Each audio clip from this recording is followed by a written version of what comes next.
नमस्कार दोस्तों, मैं सतीश सोमन। दोस्तों, हमने पिछली वीडियो के माध्यम से पढ़ा था लखनऊ की वो ऐतिहासिक इमारत जिस पर अंग्रेजों ने 1857 की क्रांति के समय गोले बरसाए और उस खूबसूरत इमारत को खंडहर में तब्दील कर दिया। उस वीडियो को देखने के लिए आप डिस्क्रिप्शन बॉक्स में दिए लिंक पर क्लिक करके देख सकते हैं या फिर आई बटन पर क्लिक करके भी देख सकते हैं। तो आज इस वीडियो के माध्यम से पढ़ेंगे पानीपत का प्रथम युद्ध।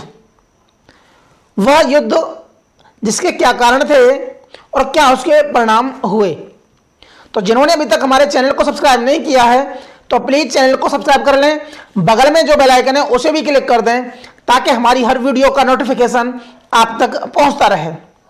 तो जानेंगे हम पानीपत का प्रथम युद्ध।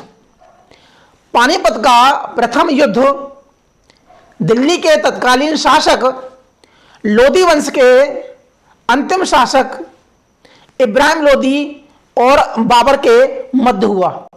इस युद्ध के बारे में जानने से पहले हम बाबर के बारे में थोड़ा जान लेते हैं। तो बाबर का जन्म 14 फरवरी 1483 को फरगना घाटी के अंदीजान नामक स्थान पर हुआ। उसके पिता का नाम उमर शेख मिर्जा जो तैमूर के वंशज थे। बाबर की माता का नाम कुतलुग निगार खानम जो चंगेज खान की वंशज थी। बाबर की किशोरावस्था में ही उसके पिता की मृत्यु हो गई और उसे फरगना घाटी से निर्वासित होना पड़ा। महत्वाकांक्षी बाबर ने अपने पिता के वफादारों और किसानों को जोड़कर एक सेना बनाई और शीघ्र ही समरकंद पर अधिकार कर लिया। उस समय बाबर की उम्र मात्र 17 साल की थी।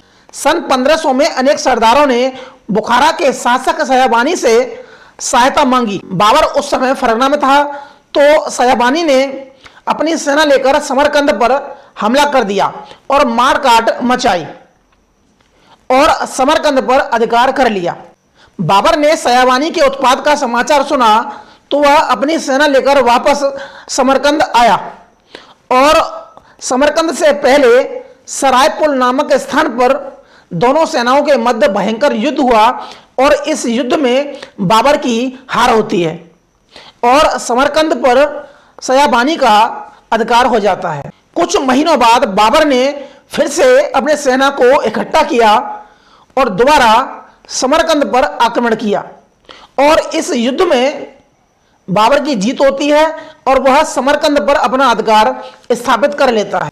बाबर एक महत्वाकांक्षी योद्धा था। उसने समरकंद के बाद बुखारा, उज़्बेकों का सारा इलाका, ट्रांस ऑक्सियाना पर अपना कब्जा कर लिया और इन सबको जीतने के बाद 1504 में काबुल पर हमला करके उस पर अधिकार कर लिया।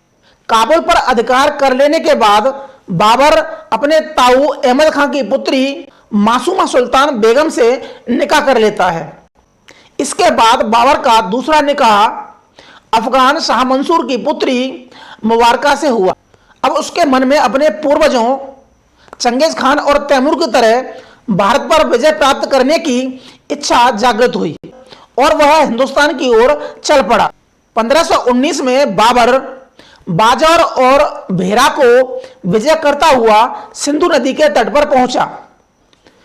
उस समय नदी में बाढ़ आई हुई थी तो बाबर ने आगे बढ़ने की बजाय बदस खां को जीतने के लिए सेना उस ओर बढ़ा दी और बदस खां को जीतने के बाद बाबर ने कंधार को भी जीत लिया।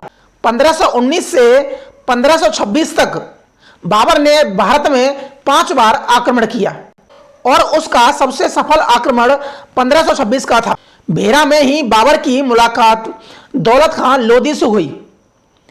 दौलत खां लोधी और आलम खां लोधी ये दोनों ही दिल्ली के सुल्तान इब्राहिम लोधी के रिश्तेदार थे और इन दोनों ने बाबर को भारत पर आक्रमण करने के लिए आमंत्रित किया और कई सोर्सों से यह जानकारी मिलती है कि मेवाड़ के शासक राणा सांगा ने भी बाबर को आमंत्रित किया था। कुछ इतिहासकार इसे खारिज करते हैं जबकि ज्यादातर इतिहासकार यह मानते हैं कि राणा सांगा ने बाबर को आमंत्रित किया था क्योंकि वह बयाना पर अपना अधिकार करना चाहता था। खुद बाबर की आत्मकथा बाबरनामा में बाबर ने उल्लेख किया है और दोनों में संधि हुई थी। दोनों ओर से आरोप लगते हैं। राणा सांगा की तरफ से आरोप लगा कि बाबर ने वादा खिलाफी की और बाबर की ओर से यह आरोप लगाया जाता है कि राणा सांगा ने वादा खिलाफी की।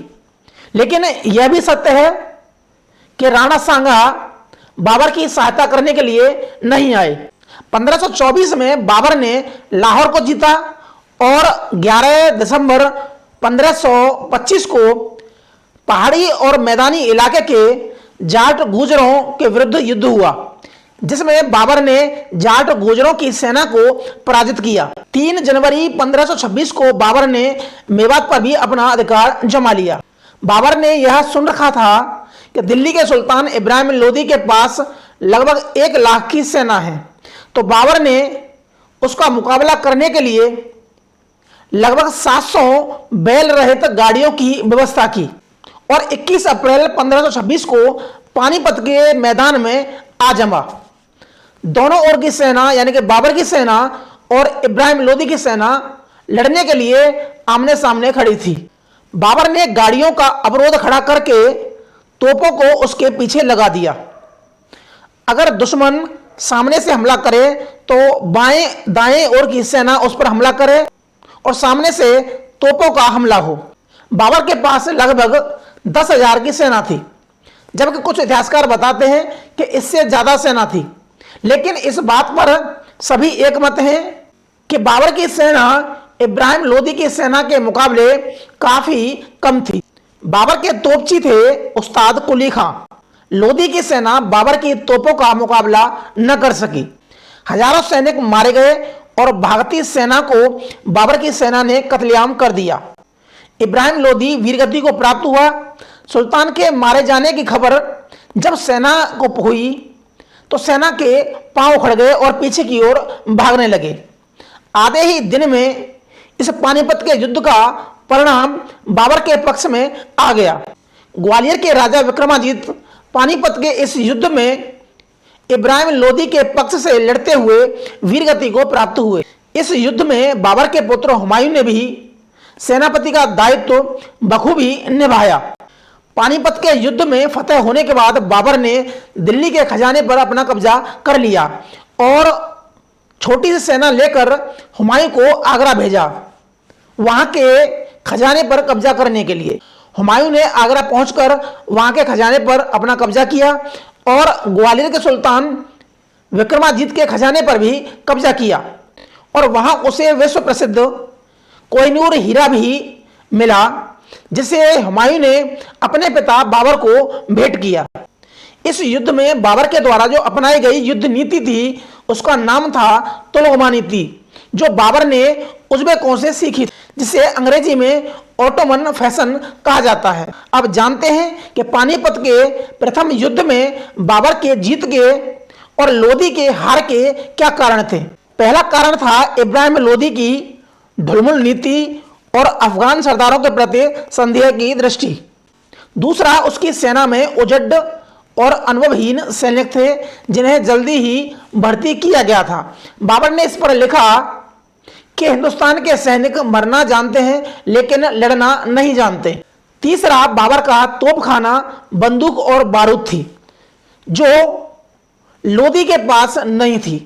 चौथा, बाबर की युद्ध नीति यानी कि तुलगमा नीति, जिसे भारत में पहली बार अपनाया गया था और इसी युद्ध के बाद भारत में मुगल साम्राज्य की नींव पड़ जाती है जो कि 1857 तक बनी रहती। तो दोस्तों, आज पढ़ा हमने पानीपत के प्रथम युद्ध के बारे में। आज के लिए सिर्फ इतना ही। मिलते हैं अगली वीडियो में, तब तक के लिए नमस्कार।